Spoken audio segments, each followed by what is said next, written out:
ભાવનગર શહેરમાં સૌરાષ્ટ્રની પ્રથમ મિલ્ક બેંક એપ્રિલ 2024માં શરૂ કરાઈ હતી। આ મિલ્ક બેંકમાં માતાનું ધાવણ સ્ટોર કરીને જે નવજાત શિશુઓ સ્તનપાન કરી શકતા ન હોય તેમની માતાઓને વિતરિત કરાય છે। 800 ગ્રામથી 1 કિલોગ્રામ સુધી વજન ધરાવતા બાળકોને પણ આ મિલ્ક આપવામાં આવે છે। આ મિલ્ક બેંકમાં 26 માતાઓએ મિલ્ક ડોનેટ કરતાં અંદાજે 50 લીટર જેટલું દૂધ જમા થયું હતું। તેમાંથી 46 લીટર દૂધ જે નવજાત શિશુઓ સ્તનપાન કરી શકતા ન હતા તેવી માતાઓને નિઃશુલ્ક આપવામાં આવ્યું હતું। આમ આ મિલ્ક બેંક નવજાત બાળકો માટે આશીર્વાદ સમાન બની રહી છે।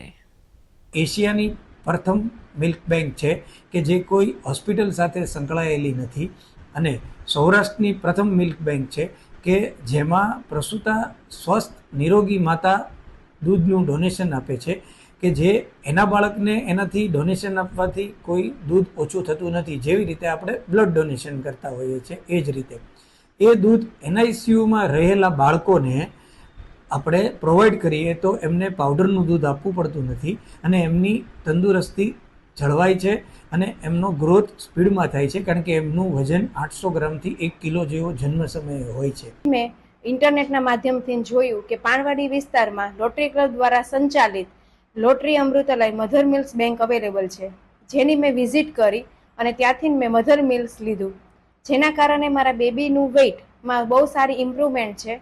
15 દિવસમાં 750 ગ્રામ વજન વધી ગયું છે